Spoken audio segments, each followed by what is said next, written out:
দূরদর্শিতারও অভাব আছে। ধরে নেই যে এটা একটা ফেইলিওর। সময়ের অঙ্কে তো দাম অলরেডি বেড়ে গেছে। কিন্তু এই সরকারের বয়স তো মাত্র 1.5 মাস। লিকুইডিটি সংকট তো হবে। আমাদেরকে আরও আগে ভালো মতো প্রস্তুতি নেওয়া দরকার ছিল। কোনো কান্ট্রিকে এটা অ্যান্টিসিপেট করতে পেরেছিল?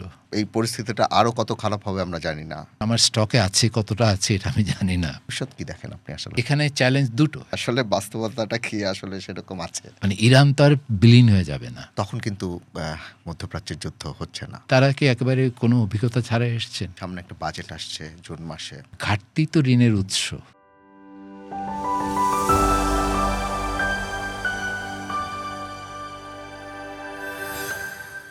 আলাপের পডকাস্ট কথা চলুকে আপনাদের স্বাগত জানাচ্ছি। আমি আহারার হোসেন। কথা চলুকে আজকে আমার অতিথি ডক্টর জাহিদ হোসেন। তিনি বিশ্বব্যাংকের ঢাকা কার্যালয়ের সাবেক মুখ্য অর্থনীতিবিদ। ডক্টর হোসেন কেমন আছেন? ভালো। আপনি এখন অবসর কাটাচ্ছেন, বিশ্বব্যাংকে ছিলেন, সেখান থেকে আপনি অবসরে গেছেন। অবসর কেমন কাটছে? অবসর নানা রকম ব্যস্ততার মধ্যে দিয়ে কাটে। পড়াশোনা আছে, লেখালেখি আছে, এই দুটোই করছেন। আর আমি তো অবসর নেওয়ার পরে বিশ্বব্যাংকের সাথে একটা সম্পর্ক ছিল কনসালটেন্সির। আছে এখনো? না, ওটা গত বছরের থেকে শেষ। ব্র্যাক ব্যাংকে আমি বোর্ডে আছি, ইন্ডিপেন্ডেন্ট ডিরেক্টর, গত 5 বছর ধরে। তো এই বছরের শেষে শেষ হবে। তারপর তো শ্বেতপত্রের কমিটিতে কাজ করেছি, বিদ্যুতের যে কমিটিটা ছিল সেটাতে কাজ করেছি। তো মোটামুটি কেটে যায় সময়। আমি কোথায় জানি আপনার একটা ইন্টারভিউ দেখছিলাম, আপনি সেখানে বলছিলেন অবসরে আপনি ঘুমোতে খুব পছন্দ করেন। এখনো? এখনো আমি নিশাচর বলতে পারেন, মানে রাত রাতে কাজ জাগা। হ্যাঁ, রাত জাগাটা একটা অভ্যাসে পরিণত হয়েছে। আপনি বাংলাদেশের একজন সুপরিচিত অর্থনীতিবিদ। একটু অর্থনীতি নিয়ে আপনার সঙ্গে কথা হবে। আপনি ওই রিপোর্টটা হয়তো খেয়াল করেছেন, ব্রিটেনের একাধিক পত্রিকায় রিপোর্ট হয়েছে, দ্য টেলিগ্রাফ, দ্য ইন্ডিপেন্ডেন্টে। খবরটা এরকম যে ইরানের সাথে ইসরায়েল এবং আমেরিকার যে যুদ্ধটা এখন হচ্ছে, যুদ্ধের তো নানা রকম শিকার থাকে, বলি থাকে। তাদের প্রথম বলি জ্বালানি খাতে, সেটা বাংলাদেশ। আপনার চোখে পড়েছে নিশ্চয়ই? শুনেছি। তো আসলে মানে জ্বালানি পরিস্থিতিটা বাংলাদেশের কি, মানে আমরা কোথায় আছি? এটা তো মানে আমাদের স্টকে কত তেল আছে, কয়লা আছে, বা গ্যাসের কীরকম মজুদ আছে, সেগুলি নিয়ে নির্ভরযোগ্য তথ্য তো আমরা ঠিক পাই না। হ্যাঁ, কিছু কিছু তথ্য বাংলাদেশের জ্বালানি বিভাগ প্রতিদিন প্রকাশ করছে এবং সেটা খুব আশানুরূপ কিছু দেখছি না। হ্যাঁ, এবং সেখানে নিরাশার, আজকে দেখলাম পত্রিকায় যে ইরান থেকে যে 6টা জাহাজের ছাড় চাওয়া হয়েছিল, 5টার কোনো খবর না। 5টার কোনো খবর নাই, এবং এটা তারা মানে এটা একটা নাকি ভুল হয়েছে। তো এই ধরনের সংকটময় পরিস্থিতিতে কাজে আমাদের এরকম অবহেলা কিভাবে থাকে? আপনি যে এমবেসিকে একটা চিঠি লিখছেন, সেটা সর্বোচ্চ পর্যায় থেকে কি সেখানে নজরদারি ছিল না যে তথ্যগুলি ঠিক আছে কি না? তো এইটা তো একটা জাহাজের অস্তিত্ব খুঁজে পাওয়া গেছে, ওখানে কয়েক লক্ষ টন ক্রুড অয়েল আছে বলে বলা হলো ওটা ছাড় পেতে পারে। যা শোনা যাচ্ছে যে এপ্রিল মাস পর্যন্ত মোটামুটি সামাল দেয়া যাবে, মানে অনেক কিছু কষ্ট হবে শেষের দিকে। আপনি নিশ্চয়ই ওই খবরটাও খেয়াল করেছেন যে বাংলাদেশের একমাত্র জ্বালানি পরিশোধনকারী প্রতিষ্ঠান ইস্টার্ন রিফাইনারি, ওদের যে স্টক আছে, মানে তাতে আর 2-3 দিন হয়তো তারা চলবে, তারপর তারাও হয়তো বন্ধ হয়ে যাবে, যেটা সম্ভবত ইস্টার্ন রিফাইনারি 1968 সালে প্রতিষ্ঠা হয়। তারপর থেকে এই ঘটনা এদের সাথে ঘটে নাই। এখন পরিস্থিতি যদি এরকম হয়, এখন বাংলাদেশের শেষ মৌসুম চলছে, ড্রাই সিজন, যানবাহনের অবস্থা তো আমরা প্রতিদিনই দেখি, পণ্য পরিবহনের ব্যাপার আছে। আপনার চোখে পড়েছে হয়তো যে কী পরিমাণে স্ট্রেসের মধ্যে যারা পণ্য পরিবহন করে, যে এরকম স্ট্রেস হয়ে গেছে যে একটা পেট্রোল পাম্পে ঢুকে পেট্রোল পাম্পের কর্মীকে এক ট্রাক ড্রাইভার চাপা দিয়ে মেরে ফেলেছে, বা বিভিন্ন জায়গায় হেনস্থার ঘটনা ঘটেছে। পেট্রোল পাম্প মালিকরা বলছেন যে তারা নিজেদেরকে রক্ষা করতে পারছেন না। আবার সংসদে, ইভেন আপনার সঙ্গে আজকে কথা বলছি, আজকে বৃহস্পতিবার, সংসদে বাংলাদেশের জ্বালানি মন্ত্রী বলছেন যে জ্বালানির আসলে বাংলাদেশে সংকট নেই, কিন্তু যা পরিবহনের যে পরিমাণ জ্বালানি যারা নিচ্ছে, 1.5 দিনে আমরা যে পরিমাণে জ্বালানি বেচতাম তার 2 ঘন্টায় শেষ হয়ে যাচ্ছে। এই কারণে একটা কৃত্রিম সংকট তৈরি হচ্ছে, প্যানিক বাইং হচ্ছে। মানে আপনি কি আসলে এই ব্যাপারগুলোর সঙ্গে একমত? আংশিকভাবে একমত যে প্যানিক বাইং কিছুটা হচ্ছে। সবাই ভবিষ্যতে জ্বালানি থাকবে না, সেজন্য আজকেই ট্যাঙ্কটা ভরে রাখি বা অতিরিক্ত ড্রাম এই জাতীয় মজুত করার প্রবণতা বেড়েছে, এটা অস্বীকার করা যাবে না। তবে এখানে আমার মনে হয় দ্বিতীয় একটা বিষয় আছে, সেটা হলো যে এই পরিস্থিতির সুযোগ নেওয়া, যেটা অপরচুনিস্টিক বিহেভিয়ার বলি আমরা। এই সুযোগে কিছু অতিরিক্ত মুনাফা করা এবং মাঝখানে অনেক মধ্যস্বত্বভোগী যোগ হওয়া, এটা দালাল বলতে পারেন আপনি। আমি তেলের ব্যবস্থা করে দেব, আমাকে 1 ড্রাম তেল ব্যবস্থা করে দেব, আমাকে বেশি পয়সা প্রতি ড্রামে এত 1000 টাকা দেবেন। এই ধরনের একটা চক্র আমার মনে হয় তৈরি হয়েছে, এবং এই ধরনের চক্র টিকতে পারে না যদি না যারা এই সাপ্লাই সাইডে যুক্ত আছেন তাদের সহযোগিতা না থাকে, কারণ তাকে তো তেলটা পেতে হবে। সো এইটা একটা জয়েন্ট ভেঞ্চারের মতো। কাজে এখানে শুধু ওই বাস্তবতাকে অস্বীকার করার কোনো সুযোগ নাই, কারণ অস্বীকার করলে তো আপনি আর কোনো ব্যবস্থা নেয়ার কথা ভাববেন না। কাজে এখানে কারা করছে, কিভাবে করছে, পাম্প যারা তেল দেয় বা ডিপো থেকে যেই তেল বের হয়, কোন জায়গা থেকে লিকেজটা হয়, এটা তো আপনাকে চিহ্নিত করতে হবে। আর শর্টেজের জন্য তো কিছু প্রতিকার আছে। যেমন আমরা তো দাম বাড়াইনি। আমাদের এই পেট্রোলিয়াম প্রোডাক্টসের ক্ষেত্রে 2023-এ IMF-এর যে কর্মসূচি, তার অধীনে প্রথম কিস্তি ছাড়ের যে কিছু শর্ত ছিল, পূর্ব শর্ত, সেগুলোর মধ্যে একটা বড় ছিল যে পেট্রোলিয়াম প্রাইসিংটা একটা ফর্মুলার ভিত্তিতে আন্তর্জাতিক বাজারের সাথে যুক্ত করে প্রতি মাসে অটোমেটিক অ্যাডজাস্টমেন্টের ব্যবস্থা করতে হবে। এটার দুটো উদ্দেশ্য। একটা হলো যে এই যে প্রাইস ডিসিশনটা যাতে পেট্রোলিয়াম কর্পোরেশন নেয়, সে সরকারি প্রতিষ্ঠান, এইটাকে যদি আমি সরকারের ডিসক্রিশনের উপর রেখে দিই, যে যখন তারা মনে করবে দামটা অ্যাডজাস্ট করা দরকার তখন করবে, কিন্তু কোনো সিস্টেম নাই, কোনো নিয়ম নাই, তো এটা পলিটিসাইজড হয়ে যায়। এটাকে একটা পলিটিক্যাল ডিসিশন হিসেবে দেখা হয়। এটা যদি আন্তর্জাতিক বাজারের সাথে যুক্ত করে দেওয়া হয় এবং অটোমেটিক্যালি যখন বাড়ে তখন বাড়বে, যখন কমে তখন কমবে, তাহলে এটা ওই বিরাজনীতির ডিপলিটিসাইজেশন ঠিকানা, কারণ তখন আর রাজনৈতিক সিদ্ধান্ত হিসেবে এটাকে দেখা হবে না। তাই হয়েছে, কারণ এই 2023-এর পরে প্রতি মাসেই ফর্মুলাটা অ্যাপ্লাই করে পেট্রোলিয়াম প্রাইসিং, আপনি খেয়াল করেছি কিনা জানি না, কখনো 5 টাকা বাড়ে তো কখনো 5 টাকা কমে, মানে ওঠানামা করেছে। যতদূর মনে পড়ে 2 টাকা কমেছে। না, ওটা তো একবারে। আপনি যদি ইতিহাসটা দেখেন যে ওই অটোমেটিক প্রাইসিং আসার পরে প্রতি মাসে যে অ্যাডজাস্টমেন্টগুলো হয়েছে, সময় তো এরকমও ধারণা ছিল যে আন্তর্জাতিক প্রাইসের চেয়ে বাংলাদেশে বিশেষ করে জ্বালানির মূল্য অনেক বেশি এবং অনেক লাভ করছিল তখন, এরকম একটা আলোচনা। এটা বোধহয় ঠিক মানে তথ্য নির্ভর কথা না। তো এখন আমি বলছি এখানে দুটো বিষয় গুরুত্বপূর্ণ। একটা হলো যে সিদ্ধান্ত যাতে পলিটিক্যাল ডিসিশন হিসেবে না দেখা হয়। তো এই প্রথমবার গতকাল এই ফর্মুলার অ্যাপ্লিকেশনটা করা হয়নি, মানে সরকার সিদ্ধান্ত নিয়েছে যে তারা দাম বাড়াবে না। তার মানে IMF প্রোগ্রামের অধীনে একটা রিফর্ম যেটা হয়েছিল, এইটার কার্যকারিতা আপাতত স্থগিত হলো। কিন্তু খেয়াল করবেন যে IMF প্রোগ্রাম কিন্তু চলমান এবং এটা আরও 2 কিস্তি বাকি আছে।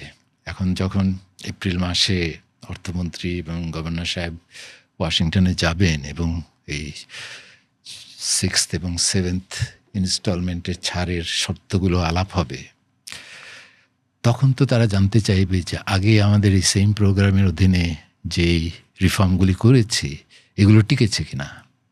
এবং এই তথ্য তো তাদেরও জানা আছে যে আমরা অ্যাপ্লিকেশনটা বন্ধ রেখেছি এমন সময় যেখানে মজুতদারির প্রবণতাটা বেড়ে গেছে। তো মজুতদারির প্রবণতা কমানোর তো একটা, এটাকে তো ইনসেন্টিভাইজ যদি আপনি করতে চান, মানে ডিসইনসেন্টিভাইজ করা, যে আপনি যত দাম বাড়ালে তো আপনার বিনিয়োগের রিকোয়ারমেন্টটাও তো বেড়ে যাচ্ছে, চাহিদা তো কমার কথা। এই শর্টেজ সিচুয়েশনে চাহিদা ব্যবস্থাপনাটাই তো একটা বড় অস্ত্র। সেখানে প্রাইস অ্যাডজাস্টমেন্টটাকে স্থগিত রাখা, যেটার ফলে আইএমএফের আগামী কিস্তির ছাড়ও ঝুঁকিতে পড়তে পারে। আপনার যেখানে বাজেটে অর্থায়নের চাহিদা বাড়ছে, সেখানে একটা চলমান সহায়ক কর্মসূচিকে আননেসেসারিলি বাধাগ্রস্ত করা, যেখানে এই পলিসিটা এই সময়ে সবচেয়ে বেশি কাজে আসতো, কেন করা হলো না? এটার তো একমাত্র ব্যাখ্যা কি, আমরা পপুলার থাকতে চাই। মানে এটাকে ম্যানেজমেন্ট ফেলিয়ার বলবেন আপনি? আর কি বলবেন? মানে এটাকে তো আমি বলবো যে দূরদর্শিতারও অভাব আছে। কারণ আমরা তো শুধু দেখছি যে এটা করলে একটা রিয়াকশন হতে পারে যে হ্যাঁ এরকম এখন সব দিকে টানাপোড়ন, এই সময় জ্বালানির দাম বাড়লো। কিন্তু টাকার অঙ্কে আপনি দাম না বাড়ান, সময়ের অঙ্কে তো দাম অলরেডি বেড়ে গেছে। 4 ঘন্টা 5 ঘন্টা পাম্পে লাইন ধরে দাঁড়ায় আছেন, তারপরে হয়তো আপনি 10 লিটার, মোটরসাইকেল হলে 5 লিটার পাচ্ছেন। তো ওই 5 ঘন্টাকে আপনি মূল্যটা দিতে হচ্ছে না। যে আপনি যদি টাকার অঙ্কে দামটা বাড়ান, সেখানে যদি এই যে অপ্রয়োজনীয় ব্যবহার, সেইটার সাশ্রয়ী হওয়ার ইনসেন্টিভটা বাড়ে। মজুত প্রবণতা কমতো, দাম মজুত প্রবণতা তো কমার কথা। আর দাম না, আমি তো বেশি দামে কিনছি আন্তর্জাতিক বাজার থেকে, আমি খুচরা পর্যায়ে দাম যদি না বাড়াই, কাউকে না তো কাউকে এই অর্থের বোঝাটা বইতে হবে। তো সরকার যদি দাম না বাড়ায়, ইমিডিয়েট ইম্প্যাক্টটা কোথায় পড়ছে? পেট্রোলিয়াম কর্পোরেশনের প্রফিট অ্যান্ড লস অ্যাকাউন্টে পড়ছে। তারা আগে প্রফিট করেছিল, এখন ওই প্রফিটগুলো তাদের কোথায় আছে? সেটা কি তাদের ব্যাংকে ডিপোজিট আছে? যদি ডিপোজিটে না থাকে, তাহলে তো তাদের একটা লিকুইডিটি প্রবলেম ক্রিয়েটেড হবে। আর্থিক সংকট না হলেও, মানে লস না হলেও লিকুইডিটি সংকট তো হবে। সেখানে তো তারা অর্থ মন্ত্রণালয়কে বলবে যে আমাকে ক্যাশ সাহায্য দাও, অথবা ব্যাংকিং সিস্টেম থেকে টাকা ধার করতে হবে। তো কোথাও না কোথায় গিয়ে তো এর একটা পেইন আপনাকে ফিল করতে হবে। কাজে এখানে তো লজিক্যাল জায়গা কোনটা, কোথায় গিয়ে পেইনটা ফিল করা উচিত? যারা ব্যবহার করে তাদেরই তো দামটা দেওয়া উচিত। যেটা দাম বেড়েছে, আপনি ব্যবহারকারী, আপনি তো সেটার কস্টটা বের করবেন। এটাই তো ইকোনমিক লজিক। তো সেটা থেকে আমরা কেন এই ধরনের সিচুয়েশনে দামটা অ্যাডজাস্ট করলাম না, এটা আমার কাছে বোধগম্য নয়। এটা হয়তো এই সরকারের এই আমরা মনে ধরে নেই যে এটা একটা ফেলিওর, যে দামটা বাড়ালে হয়তো তারা একটা সঠিক সিদ্ধান্ত হতো। কারণ আপনি বলছেন যে আইএমএফ এর ঋণ ছাড়ও ঝুঁকির মুখে পড়তে পারে। কিন্তু এই সরকারের বয়স তো মাত্র 1.5 মাস। হ্যাঁ, মানে এইখানে এই সরকার যে এরকম একটা পরিস্থিতিতে পড়লো, সেই পরিস্থিতির কিছু দায়ও তো বিগত সরকারের উপর যায়। মানে সেই জায়গায় কি আমাদের সেখানেও কি দূরদর্শিতার অভাব ছিল? যে কারণ এই যে যুদ্ধ পরিস্থিতি, এটা তো ছিল, ইউক্রেনে যুদ্ধ চলছে, মধ্যপ্রাচ্যে যুদ্ধের পদধ্বনি অনেক দিন ধরেই শোনা যাচ্ছিল। আমাদেরকে আরও আগে ভালো মতো প্রস্তুতি নেওয়া দরকার ছিল, সুযোগ ছিল। না, এটা কিন্তু একটু আমার মনে হয় সুবিচার করা হবে না। কারণ আপনি গ্লোবালি দেখেন না যে হঠাৎ করে মধ্যপ্রাচ্যে এই ধরনের একটা আগুন ছড়িয়ে পড়বে, এটা কে অ্যান্টিসিপেট করছিল? যেখানে তাদের সাথে আলোচনা চলছিল, আলোচনার মাঝখান থেকে এই দুজন ডিসাইড করলেন যে না, এই আলোচনা থেকে আমরা কোনো সফল পাবো না, আমরা বোমাবাজি শুরু করে দিই। কোনো কান্ট্রিকে এটা অ্যান্টিসিপেট করতে পেরেছিল? কাজে এইটার মানে এই পেট্রোলিয়ামের যে বা তেল, এবং তেলের সাথে আমরা যেটা কম কথা বলছি, এটা তো ফার্টিলাইজারও তো একটা বড় ইস্যু। এটার সাপ্লাইও তো, ফার্টিলাইজারটা কীভাবে ইস্যু হলো? কারণ আমরা যে ফার্টিলাইজারগুলো আমদানি করি, এগুলো তো বেশিরভাগই ইউরিয়া বলেন, ড্যাপ বলেন, এগুলো তো বেশিরভাগই গালফ কান্ট্রিজ থেকে কেনা হয়। ইউরিয়া তো আমরা নিজেরাও উৎপাদন করি, কাফকো নিজেরাও উৎপাদন করি, কিন্তু আমাদের আমদানি নির্ভরশীলতা আর নিজেদের উৎপাদন তো বাধাগ্রস্ত হয়েছে গ্যাসের অভাবে। সেখানে 5টার মধ্যে 6টাকে গ্যাস সাপ্লাই স্থগিত রাখা হয়েছে, শুধুমাত্র শাহজালাল ফার্টিলাইজার ফ্যাক্টরিটা চলছে। আমি যেটা দেখেছি যে এই গ্যাস সংকটের কারণে অ্যাকচুয়ালি গত বছর থেকেই আপনার ফার্টিলাইজার আমদানির ব্যয়টা বেড়েছে। মানে এই বছরের প্রথম 7 মাসে আমরা প্রায় $2.8 বিলিয়ন মতো ফার্টিলাইজার আমদানিতে ব্যয় করেছি, যেটা গত অর্থ বছর 25-এর সারা বছরের আমদানি ব্যয়ের চেয়ে বেশি ফার্টিলাইজার। তার মানে ওই গ্যাস সংকটের কারণে যেহেতু ডোমেস্টিক প্রোডাকশন কমে গেছে, সেটার জন্য আমদানি করা হয়েছে। সেটা কি এখন আমার স্টকে আছে, কতটা আছে এটা আমি জানি না, কিন্তু ওইটা যদি এখন বোরো মৌসুম তো সবচেয়ে বেশি ফার্টিলাইজার ইন্টেন্সিভ, এখানে আবার ইরিগেশনের চাহিদাও প্রচুর, যেখানে ডিজেলের ব্যবহার আছে, বিদ্যুতের ব্যবহার আছে। কাজেই বোরোটা আমাদের সবচেয়ে বড় রাইস ক্রপ, এইটাতে যদি কোনো রকম ধাক্কা আসে এই উপাদানের অভাবে, ফার্টিলাইজার, ডিজেল, তাহলে তো খাদ্য নিরাপত্তা মানে rice security will be at risk. এইটা তো দেশের জন্য একটা বড় বিপদ ডেকে আনতে পারে। এই প্রশ্নটাই আমি আপনাকে করতে যাচ্ছিলাম যে আমরা যেসব সংকটের কথা শুনছি, জ্বালানি সংকট, বিদ্যুৎ উৎপাদন বাধাগ্রস্ত হবে বা হচ্ছে, সার উৎপাদন বাধাগ্রস্ত হবে বা হচ্ছে, আমরা বাইরে থেকে সার কিনতে পারছি না, আমরা ওভার প্রাইসে এলএনজি কিনছি, পেট্রোলিয়ামের স্পট থেকে কেনা হচ্ছে, 2.5 গুণ দামে কেনা হচ্ছে।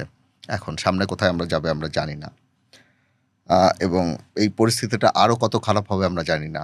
এবং এখন বিগত সরকারের আমল থেকে সরকারের ধার করা বেড়ে গিয়েছিল, সেই ধার করা এখনও অব্যাহত আছে। ব্যাংক ব্যবস্থা থেকে যে ধার করার সেটা এখন অব্যাহত আছে। খাদ্য নিরাপত্তা ঝুঁকিতে পড়বে আপনি বলছেন। ভবিষ্যৎ কি দেখেন আপনি আসলে সব মিলিয়ে সামনের দিকে, যদি এই পরিস্থিতিতে যুদ্ধটা এভাবে চলতে থাকে, হঠাৎ করে থেমে না যায়, আসলে আমরা কোন জায়গায় পড়তে যাচ্ছি? একটা বড় ধরনের সংকট শুরু হয়েছে এবং সেটা আরো গভীর হতে পারে, আরো ব্যাপক হতে পারে, আরো দীর্ঘায়িত হতে পারে। কাজে এখানে সংকটকালীন সময়, এটা তো প্রথমবার না যে আমরা আপনি এই 2020-এর পরেই দেখেন প্রতি 2 বছর অন্তর অন্তর আমরা কোনো না কোনো ধরনের, কোভিডের সময় একটা পরিস্থিতি তৈরি, 2020-এ কোভিড হলো, 2022-এ আপনার ইউক্রেন যুদ্ধ শুরু হলো, 2024-এ আমাদের রাজনৈতিক আন্দোলন, অস্থিরতা হলো, এখন প্রতি 2 বছর, এখন 2026। এইটাকে তো আমি যেটা আন্তর্জাতিক বিশ্লেষকদের মতামত দেখছি, তারা বলছে যে 1974, 1979 এবং 2022-এর ইউক্রেন সংকট, এই 3টাকে যোগ করলে এই বর্তমান সংকটের সমান হবে। তাই কাজে এইরকম সংকট যদিও অভূতপূর্ব নয়, কিন্তু এত ব্যাপক, এত বিস্তৃত এবং এত ভয়াবহ আগে কখনো হয়নি। কিন্তু আমাদের সংকটকালীন ব্যবস্থাপনার প্র্যাকটিস 1974 থেকেই আমরা করেছি, যে দুর্ভিক্ষ, তারপর নানা ধরনের সংকট, আভ্যন্তরীণ, বৈশ্বিক। এবং একটা জিনিস মনে রাখা দরকার যে আপনি যখন যেই মাটির উপরে দাঁড়িয়ে আছেন, সেই মাটিটাই নড়াচড়া করছে। এটা কি শক্ত মাটি না চোরাবালি এখন বোঝা মুশকিল হয়েছে। দাঁড়ানোটাই যেখানে সমস্যা, সেখানে দৌড়ানোটার খুব একটা প্রায়োরিটি পায় না। আমি দাঁড়িয়ে থাকতে পারবো কি না, টিকে থাকাটাই এখন সবচেয়ে বড় চ্যালেঞ্জ হয়ে দাঁড়ায়। এবং ওই টিকে থাকার চ্যালেঞ্জ আমি কিভাবে মোকাবেলা করব, সেইটার কৌশল কি হবে, সেটার দিকে আমাকে বেশি মনোযোগ দিতে হবে। এখন আমি যদি বলি আমার এক্সপোর্ট বহুমুখীকরণ করা দরকার, আমার বিনিয়োগ বৃদ্ধি করা দরকার, মানুষ তো বিনিয়োগই করছে না যুদ্ধের মধ্যে। হ্যাঁ, কিন্তু এখন আপনি বিনিয়োগ বাড়াবার জন্য যদি কোনো পদক্ষেপ নেনও, ওই পদক্ষেপ তো ফলাফল দেবে না, কারণ যেই অনিশ্চয়তা সামনে আছে সেইটা না কাটা পর্যন্ত তো নতুন প্রকল্পে কেউ যেতে চাইবে না, কারণ ওটার রেজাল্ট আমি জানি না। তো সেখানে আমার যেটা পয়েন্ট, সেটা হচ্ছে যে কর্মসংস্থান বাড়ানো, বিনিয়োগ বাড়ানো, এক্সপোর্ট ডাইভার্সিফিকেশন করে, যে কাঠামোগত যে সমস্ত চ্যালেঞ্জ আছে এগুলি গুরুত্বপূর্ণ, এগুলিকে একেবারে অবহেলা করা যাবে না। কিন্তু আগে তো আপনাকে টিকে থাকার ব্যবস্থাটা করতে হবে, মানে যেটা আছে যে কর্মসংস্থান আছে সেটাকে আমি ধরে রাখতে পারছি কিনা, যে উৎপাদন করার সক্ষমতা আছে সেটাকে আমি ব্যবহার করতে পারছি কিনা। এইটা এখানে চ্যালেঞ্জ দুটো, একটা হলো জ্বালানির নিরাপত্তা নিশ্চিত করা, মানে যোগানটা এখানে বড় বিষয়, আর ডিমান্ড ম্যানেজমেন্ট, আর দ্বিতীয় হচ্ছে খাদ্য নিরাপত্তা। হ্যাঁ, খাদ্য মূল্যস্ফীতির বিষয়টা আমি আপনাকে একটু বলতে যাচ্ছিলাম। বিশ্বব্যাংকের সর্বশেষ যে লিস্ট, ওখানে বাংলাদেশ সম্ভবত রেড লিস্টে আছে, যে খাদ্যের উচ্চ মূল্যস্ফীতির ইস্যুতে। এটা তো যুদ্ধের আগে থেকেই, হ্যাঁ। তো সেটাও তো একটা ঝুঁকি, সেই ঝুঁকিটা আরও বেড়ে গেছে, অনেক বেড়ে গেছে। অনেক বেড়ে গেছে। এখানে সমস্যা দুটো, একটা হলো মূল্যস্ফীতি, আর একটা হচ্ছে অভাব। বেশি দামে হলেও যদি আপনার যথেষ্ট খাদ্য থাকে, তাহলে দরিদ্র মানুষরা যখন বেশি দামে কিনতে পারবেন, আপনি অ্যাটলিস্ট তাকে আর্থিক সহায়তা দিয়ে কেনার সক্ষমতাটা দিতে পারেন। কিন্তু যদি আপনার বাজারে চাল নাই থাকে, আপনার খেয়াল আছে কিনা জানি না, 2008-এর কথা ভাবুন, সেই সময় কিন্তু সমস্যা শুধু মূল্যস্ফীতি ছিল না, সেখানে সমস্যা ছিল চালই অ্যাভেলেবল না। আমার মনে হয় একটা বিশেষ সরকার পরবর্তী রাজনৈতিক না, কিন্তু সেটা তো একটা আন্তর্জাতিক প্রবলেমের কারণে হয়েছিল, যে গ্লোবালি রাইস প্রোডাকশন একটা বড় ধস নেমেছিল। আমরা, আপনি খেয়াল আছেন কিনা জানি না, ইন্ডিয়া থেকে অনেক দেন দরবার করে ওয়ার্ল্ড ব্যাংকের ম্যানেজিং ডিরেক্টর এখানে এসেছিল। সেখানে একটা চিঠি, অর্থ উপদেষ্টা যিনি ছিলেন তার একটা ব্যক্তিগত সাইন করা চিঠি উনি নিজ হাতে ভারতীয় প্রধানমন্ত্রীর কাছে নিয়ে গিয়েছিলেন। নিয়ে গিয়ে ওই টেবিলে বসেই বলেছিলেন যে এটা এখন পড়ে এখন সিদ্ধান্ত দাও। তখন ভারত সরকার সিদ্ধান্ত নিল যে 50,000 টন, কারণ ভারত তখন চাল এক্সপোর্টের উপরে নিষেধাজ্ঞা আরোপ করেছিল। কিন্তু তখন এই দেন দরবার করে 50,000 টনের মতো চাল ভারত থেকে সাপ্লাই দেওয়ার একটা ব্যবস্থা হয়েছিল। কিন্তু সেইটা প্রকিউরমেন্ট করতে গিয়ে এত দীর্ঘ প্রক্রিয়ার মধ্যে পড়ে গিয়েছিল। ওরা আবার কন্ডিশন দিছে যে কোন একটা রাজ্য থেকে ওটা কিনতে হবে। ওইটা প্রকিউরমেন্ট প্রসেসটা কমপ্লিট করার আগেই আমাদের বোরোতে একটা বাম্পার ফলন হয়েছিল, যার কারণে ভারত থেকে সে আমদানিটা প্রয়োজন হয়, সেই যাত্রা বেঁচে গিয়েছিল। হ্যাঁ, তাই সেই যাত্রা আমরা বেঁচে গিয়েছিলাম। এখন এইবারও এই বোরোর সময় সংকটটা এসছে, গতবারও বোরোর সময় ছিল। তা আমাদের ওই দিকে কিন্তু বোরো উৎপাদন যাতে কোনো রকম বাধাগ্রস্ত না হয়, সেই দিকে বিশেষ নজর দিতে হবে। সেটা আপনার ইচ্ছা, আসলে বাস্তবতাটা কি আসলে সেরকম আছে? আপনার ইচ্ছা যে বড় উৎপাদন বাধাগ্রস্ত না হয়, কিন্তু আমরা বিভিন্ন জায়গা থেকে খবর পাচ্ছি এটা তো খুব ডিস্টার্বিং, কৃষকরা ডিজেল পাচ্ছে না। বা হ্যাঁ, না, সেই জন্য বলছি, ওই কৃষকরা ডিজেল পাচ্ছে না, তাহলে ওইটাকে আমি প্রায়োরিটাইজ করে অন্য জায়গায় যেখানে আমি ডিজেল সরবরাহ দিচ্ছি সেখানে তো আমার ডিজেল ব্যবহার কমাইতে হবে। সেজন্যই তো মূল্যের অ্যাডজাস্টমেন্টটা এখানে একটা উল্লেখযোগ্য অবদান রাখতে পারত। আর কি করার আছে সরকারের?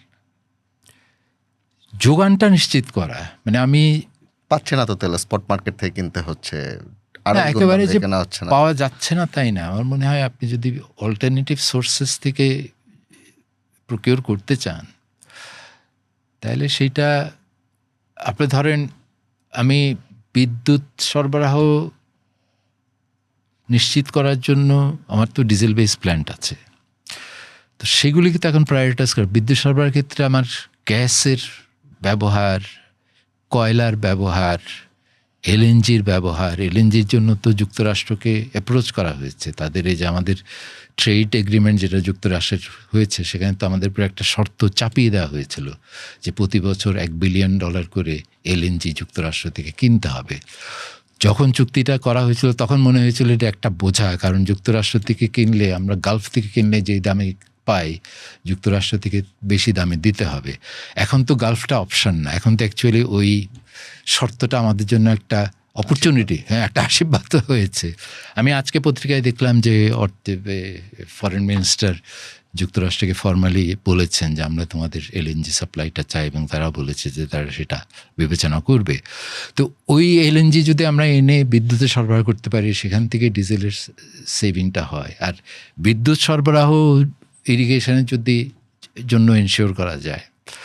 এইখানে আমি বাইরে থেকে এটা বলতে পারবো না যে এক্স্যাক্টলি কে কখন কোন ধরনের পদক্ষেপ নেবে, কিন্তু এইটা ধরে নেওয়াটাও যুক্তিসঙ্গত হবে না যে এখানে কিছুই করার নেই।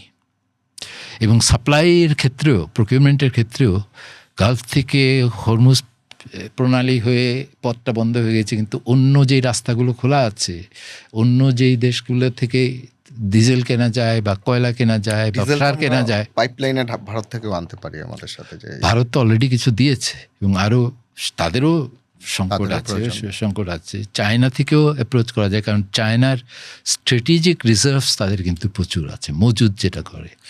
এবং এদিকে আমাদেরও এখন নজর দিতে হবে যে জ্বালানি নিরাপত্তা, বর্তমান সংকট তো একটা গেল, এটাকে মোকাবেলা করা। ভবিষ্যতে যে এটা এই যুদ্ধ শেষ হলেও সংঘাত শেষ হবে এটা কিন্তু ধরে নেওয়া যায় না।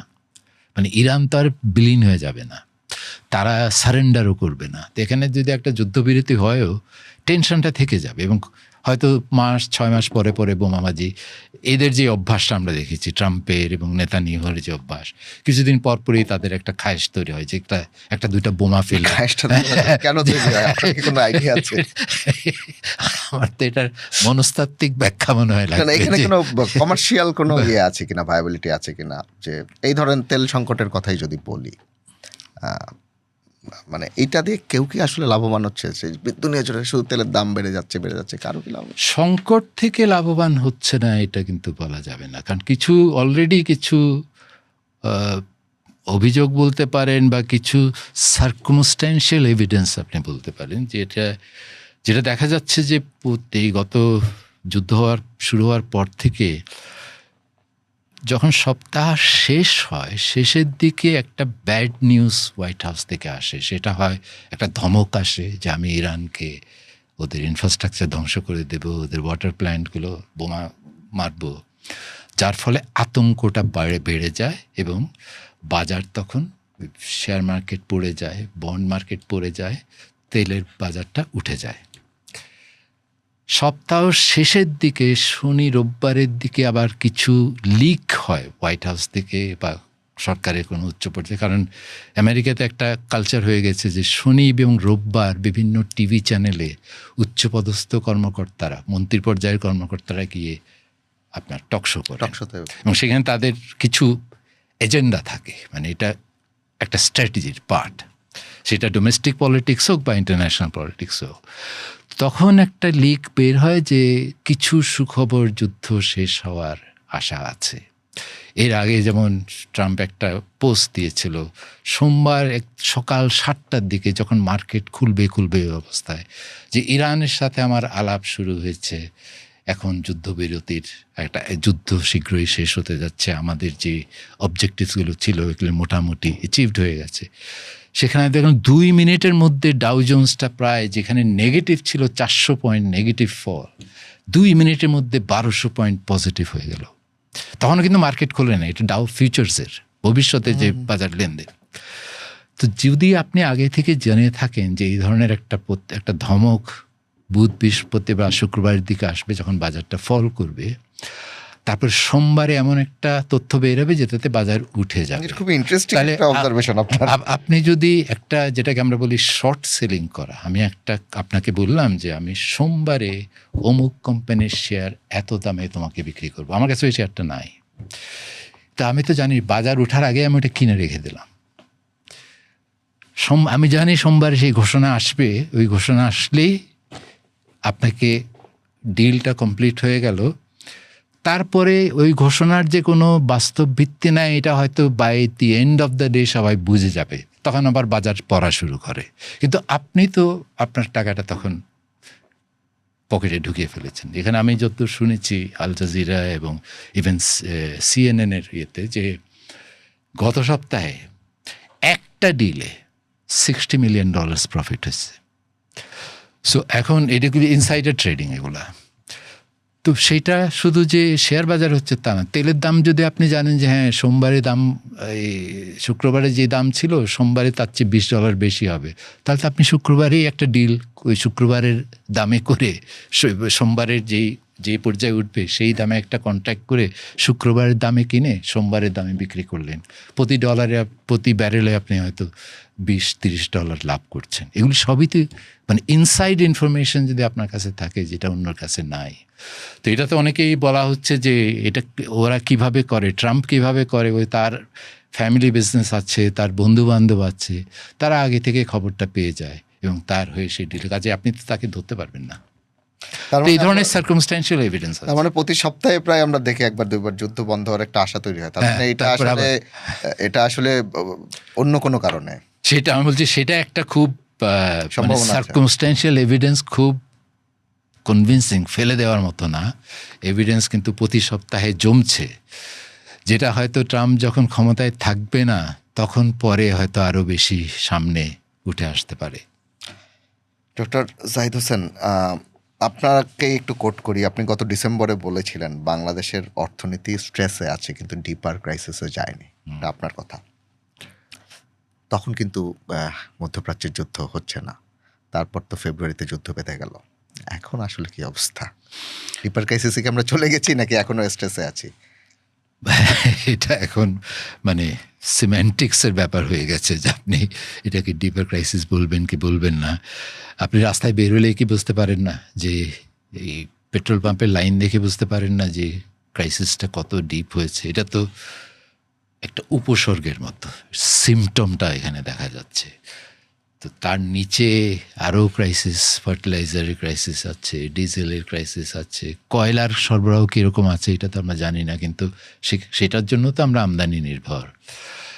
এবং সেইটার যেই impact on the balance of payment, আরেকটা জায়গায় তো অলরেডি ইম্প্যাক্ট দেখা যাচ্ছে কিছু। এক্সচেঞ্জ রেটের ক্ষেত্রে আপনার এই যুদ্ধ শুরু হওয়ার পরে প্রায় 90 পয়সার মতো টাকার মান কমেছে আমাদের কমফোর্টেবল রিজার্ভ থাকা সত্ত্বেও, যা আন্তর্জাতিক বাজারে যেহেতু ডলারের মান বেড়ে গেছে, কাজে ওইটা থেকেও তো মূল্যস্ফীতির একটা কন্ট্রিবিউশন আসবে এক্সচেঞ্জ রেট ডেপ্রিসিয়েশনের কারণে। আন্তর্জাতিক বাজারে পণ্য মূল্য বৃদ্ধি, শিপিং কস্ট বেড়ে গেছে, ইন্স্যুরেন্স প্রিমিয়ামস বেড়ে গেছে।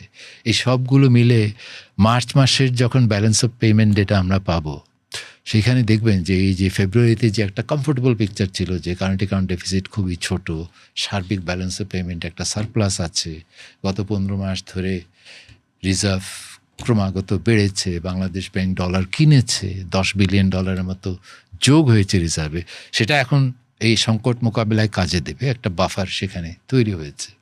কিন্তু কতদিন?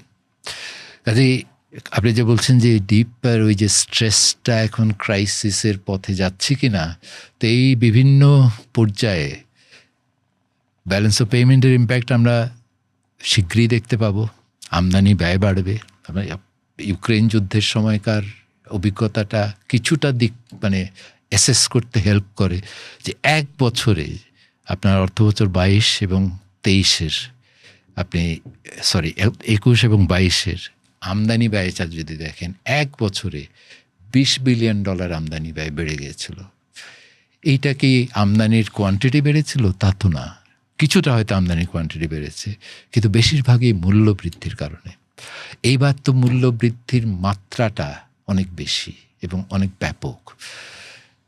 কাজে ক্রাইসিস সংখ্যায় দেখা না গেলেও বাস্তবে কিন্তু চলে এসছে। এখন এটা আপনি স্বীকৃতি কবে দেবেন সেটাই হলো প্রশ্ন। ডক্টর হোসেন, আপনার নাম্বারস নিয়ে কাজ করেন, আপনার ফিউচার নিয়ে দেখতে পারেন। আমরা কি না খেয়ে থাকার প্রস্তুতি নেওয়া শুরু করতে হবে যদি এরকম হয়? মানে এটা তো একটা গ্লোবাল ওয়ার ইনডিউসড একটা সিচুয়েশন। আমাদের আগে হয়তো কিছু খারাপ পরিস্থিতি ছিল, কিন্তু এখন যে অবস্থা দেখছে সেরকম আশঙ্কা কি করা আমাদের উচিত হবে নাকি আমরা না খেয়ে থাকা? আপনি বলছেন ফ্যামিন টাইপ সিচুয়েশন, দুর্ভিক্ষের মতো কোনো সিচুয়েশন হতে পারে কি না, সেটা আমার মনে হয় এখনো অত ডুমসডে সিনারিও এখনো বোধহয় একটু প্রিমেচিওর হয়ে যায়। কারণ আপনার তো কিছু লাইফ লাইন্স আছে। খাদ্য সংকট হলে খাদ্য সরবরাহটা, দেশীয় উৎপাদন যদি একটা ধস নামে, তাহলে আমদানি করার, এখান তো এমন তো না যে সারা বিশ্বে একটা খাদ্য সংকট হতে যাচ্ছে, হওয়ার সম্ভাবনা উড়িয়ে দেওয়া যায় না। WFP এরা কিন্তু অলরেডি এই ব্যাপারে শঙ্কা প্রকাশ করেছে। তো আমরা যদি এখন থেকে মানে খাদ্য নিরাপত্তার জন্য খাদ্যের সাপ্লাই, ডোমেস্টিক প্রোডাকশন কত হতে পারে, কতটা ইম্প্যাক্ট হতে পারে, সেইটার একটা অনুমান ভিত্তিক অ্যাসেসমেন্ট করে অল্টারনেটিভ সাপ্লাইয়ের ব্যবস্থা করি এবং সেটার অর্থায়ন যোগান করি, তাইলে ওই দুর্ভিক্ষের মতো পরিস্থিতিকে অ্যাভয়েড করা যাবে। যেটা যেমন 2008-এও এই ধরনের একটা সংখ্যা তৈরি হয়েছিল, যেখানে ওয়ার্ল্ড ব্যাংকের ম্যানেজিং ডিরেক্টর এসে বলেছেন যে তোমরা এত চাল খাও কেন, আলু খেলে কী হয়। তো সেই ওই ধরনের বিকল্পের কথা চিন্তা করার আগে ইভেন চালের অ্যাভেলেবিলিটি, ইম্পোর্ট হোক বা ডোমেস্টিক প্রোডাকশন হোক, সেই দিকে ঝুঁকিটার মোকাবেলার ব্যবস্থা যদি থাকে, মিটিগেশন যদি থাকে, অর্থায়নের অভাবে আমরা না খেয়ে থাকবো এইটা কিন্তু আমার মনে হয় না। কারণ আপনার IMF প্রোগ্রাম আছে এবং ADB অলরেডি একটা ক্রাইসিস রেসপন্স জানালা খুলে বলেছে $1 বিলিয়ন মতো এডিশনাল অ্যাসিস্ট্যান্স তারা অফার করেছে। আমি নিশ্চিত যে এপ্রিল মাসে যখন ওয়াশিংটনে মিটিং হবে তখনও আলোচনা হবে যে এই সংকট মোকাবেলায় দুর্বল দেশগুলো যারা আছে, বিশেষ করে খাদ্য সংকট, এইটার জন্য আন্তর্জাতিক প্রতিষ্ঠানগুলোর কী ধরনের ভূমিকা থাকতে পারে, অর্থ সহযোগিতা বা অন্যান্য কারিগরি সহযোগিতা বা যারা রাইস সাপোর্ট দিতে পারেন তাদের কাছ থেকে। তো সেখানে আপনাকে উদ্যোগী হতে হবে এবং সৃজনশীল হতে হবে যে বিকল্পগুলো বের করা। এইটা এই সরকারের জন্য আসলে কতটা বাস্তবসম্মত হবে? তাদের জন্য একটা রাষ্ট্র পরিচালনার অভিজ্ঞতা একেবারেই নতুন, মাত্র 1.5 মাস তারা ক্ষমতায় এসেছে। সামনে একটা বাজেট আসছে জুন মাসে, এবং এই সরকার তাদের নির্বাচনীয় প্রতিশ্রুতি বাস্তবায়ন করতে গিয়ে অনেকগুলো ভর্তুকিমূলক কাজ তাদের শুরু করতে হয়েছে। নানা রকম কার্ড তারা বিতরণ করছে। সে রাজস্ব আদায় মানে মারাত্মকভাবে ব্যাহত হয়েছে, কমে গেছে। মানে এই যে সামনে বাজেট আসছে, আসলে সেই বাজেটে আসলে আমরা কি আশা করতে পারি বা কী রকম হওয়া উচিত জিনিসটা? মানে সরকার নতুন কিন্তু প্রশাসন তো নতুন না। মানে আপনার যে নাটবল্টু লেভেলে যে কাজগুলো করতে হয়, খাদ্য নিরাপত্তা বলেন বা জ্বালানি, এই খুঁজে বের করা যে কাদের কাছে মজুদ আছে, কাদের কাছ থেকে কেনা যেতে পারে, অর্থ কীরকম লাগবে, সেই অর্থ যোগান ওয়ার্ল্ড ব্যাংক কতটা দিতে পারবে, ADB কতটা দিতে, AIIB, অনেক ধরনের তো ফাইন্যান্সিয়াল সাপোর্ট আন্তর্জাতিক প্রতিষ্ঠান আছে। এগুলোর যেই লেগওয়ার্কটা, এটা তো মন্ত্রীরা করে না, এটা তো করে সচিবরা এবং তাদের মানে উচ্চ পর্যায়ের এবং মধ্য পর্যায়ের কর্মকর্তারা করেন। তাদের তো সেই নলেজটা থাকার কথা। এখানে ফরেন মিনিস্ট্রি একটা বড় ভূমিকা আছে, যেখানে আপনার আন্তর্জাতিক সম্পর্ককে ব্যবহার করতে হবে। এমবেসিগুলোর লোকজন তো আছে, বাইরে কাজ করছে। কাজেই নতুন সরকার দ্বারা এখনো সময় লাগবে, বুঝতে হবে, এই আর্গুমেন্টটা কিন্তু খাটে না। সরকারকে সিদ্ধান্তটা দিতে হবে উচ্চ পর্যায়ে যে হ্যাঁ, আমার খাদ্য নিরাপত্তা ইজ মাই নাম্বার 1 প্রায়োরিটি, জ্বালানি নিরাপত্তা আমার নাম্বার। সচিবকে ডেকে বলেন, আপনি বলেন আমাকে কালকের মধ্যে যে কোন কোন জায়গা থেকে জ্বালানি পাওয়ার সম্ভাবনা আছে, বা খাদ্য সংকট হলে খাদ্য দ্রুত আমদানি করা যেতে পারে, কী দামে, কত টাকা লাগবে, কার কাছ থেকে আমি টাকাটা আমাকে কি করতে হবে, এটা আপনি বলে দেন, ফাইলটা তৈরি করে দেন। তারপরে আবার ফাইলে যদি আপনি এই হরমুজ প্রণালীর জাহাজের মতো তথ্য দেন, তাহলে তো মানে কাজটা কিছুই হবে না। তো কাজেই নতুন সরকার, অভিজ্ঞতা নাই, আর আবার সবার যে অভিজ্ঞতা নেই তাও তো না। যেমন আমাদের যে জ্বালানি মন্ত্রী যিনি আছেন, উনি তো আগের আমলে বিএনপি জ্বালানি মন্ত্রী ছিলেন, তো উনি তো জানেন সেই সেক্টরটাকে উনি ভালো পরিচিত। আমাদের অর্থমন্ত্রী, উনি তো বাণিজ্য মন্ত্রী ছিলেন, এবং বিএনপি যখন ক্ষমতায় ছিল না, একটা শ্যাডো ফাইন্যান্স মিনিস্টার হিসাবে তো উনি কাজ করেছেন। যখনই বাজেট দিত, বাজেট নিয়ে যখনই আলোচনা হতো, তখন তো উনি এসে বাজেট নিয়ে তার মন্তব্যগুলো, বিএনপির মন্তব্যগুলো দিতেন। কাজে একেবারে যে মানে আনাড়ি, কিছুই জানে না, একদম নতুন, সেরকম তো না। ইভেন যারা নতুন এসছেন তারা কি একেবারে কোনো অভিজ্ঞতা ছাড়া এসছেন? যে ধরেন ইকোনমিক অ্যাডভাইজার যিনি হয়েছেন বা অন্যান্য যারা আছেন, তাদেরও মানে রিসার্চ এক্সপিরিয়েন্স তো আছে। কাজেই কাজ করতে হবে। আপনার আরেকটা ওয়ার্ড বলি, স্ট্যাগফ্লেশন, মডারেট স্ট্যাগফ্লেশনের মধ্যে আছে বাংলাদেশ। কয়েকদিন আগে আপনি বলেছেন, এবং একটু আগে বলছিলাম যে সামনে বাজেট আসছে এবং সরকার অনেকগুলো ভর্তুকিমূলক কাজ করছে। এটা তাদের রাজনৈতিক প্রতিশ্রুতি ছিল। সেইটা তাদের কতটা আসলে চাপে ফেলবে? এইখানে অঙ্ক মেলানোটা একটা বড় চ্যালেঞ্জ। কারণ আপনি একদিকে বলছেন যে আমি অনেক ধরনের আর্থিক সহায়তা দেব, আমি শিক্ষায় 5% জিডিপি ব্যয় করব, স্বাস্থ্যে আমি 5% জিডিপি ব্যয় করব। এটা বলে নাই যে আমি 1 বছরই করব, কিন্তু ওই দিকেই যাব, যেটা বর্তমানে ধরেন শিক্ষায় 2-2.5% আছে, বা স্বাস্থ্যে 1% আছে, সামাজিক নিরাপত্তা খাতে 1%-এর কম। আমি এগুলি সবগুলিকে বাড়াবার একটা প্রতিশ্রুতি দিচ্ছি। এবং সেই সাথে আপনাকে আরও যেটা ধরেন অন্তর্বর্তীকালীন সরকার একটা আমি বলবো ডিসসার্ভিস করে দিয়ে গেছেন, সেটা হলো এই পে কমিশনের রেকমেন্ডেশনটা। এইটা এখন একটা প্রত্যাশা তৈরি করেছে। এবং আমি পত্রিকায় কিছুদিন আগে দেখলাম যে সরকারি কর্মচারীরা সবাই এখন জুনের 15 তারিখের দিকে তাকায় আছে, মানে বাজেট ঘোষণায় এই পে কমিশন রেকমেন্ডেশনের বাস্তবায়নের ঘোষণাটা সেটাও তো নিশ্চয়ই একটা বড় চ্যালেঞ্জ হবে। সেইটা তো ধরেন পুরোপুরি যদি একবারে বাস্তবায়ন করে, তাহলে পার্মানেন্টলি রিকারেন্ট বাজেটে, মানে প্রতি বছর যেটা ব্যয় করতে হবে, 1,04,000 কোটি টাকার হিসাব পে কমিশনের ইয়েতে দেওয়া হয়েছে, যেটা 1/8 অফ ইউর কারেন্ট বাজেট। এই এত বড় অঙ্কের টাকা, প্লাস আপনার সোশ্যাল প্রোটেকশনে যেই যোগগুলি হচ্ছে, প্লাস আপনি তো এনার্জি প্রাইস অ্যাডজাস্টমেন্টটা করলেন না, এর ফলে তো ভর্তুকির চাপ বাড়বে, বিদ্যুতে ভর্তুকির চাপ বাড়বে, ফার্টিলাইজারে ভর্তুকির চাপ বাড়বে, পেট্রোলিয়ামে ভর্তুকির চাপ বাড়বে। রাজস্ব আদায়কে এই ধরনের সংকটময় সিচুয়েশনে আপনি খুব বেশি বাড়াতে পারবেন, আদৌ কিছু বাড়াতে পারবেন, সেটাও প্রশ্ন উঠে আসে। আবার একদিকে আমি নির্বাচনী ইশতেহারে বলেছি যে আমি ঋণ নির্ভরশীলতা কমাবো। তাহলে ধরেন আমার ব্যয় বাড়ছে, আয় যদি সেই মাত্রায় না বাড়ে, তাহলে তো ঘাটতি বাড়বে। ঘাটতি তো ঋণের উৎস, মানে বাজেট ঘাটতি তো ঋণের চাহিদাটা তৈরি করে। তাহলে আপনি ঋণ নির্ভরতা থেকে কিভাবে সরে আসবো? তো সেখানে তো আমার উপায় কি? দুটো উপায় আছে। একটা হলো আমার বর্তমানে যে রিজার্ভ আছে বাংলাদেশ ব্যাংকের কাছে, সেই রিজার্ভকে ব্যবহার করে ফেলা। বাংলাদেশ ব্যাংক বলে যে তুমি আমাকে সাপোর্ট দাও, বাজেট সাপোর্ট দাও। অথবা এইটা ব্যয় করা, মানে আমি যদি সংকট কত দীর্ঘ হবে এটাকে আমরা জানি, এন্ড গেমটাকে আমরা জানি। আমি যদি সংকটের শুরুতেই আমার যে বাফারটা আছে এটা পুরোটা ব্যবহার করে ফেলি, সংকট যখন আরও ডিপার হবে তখন আমি কোথায় যাব?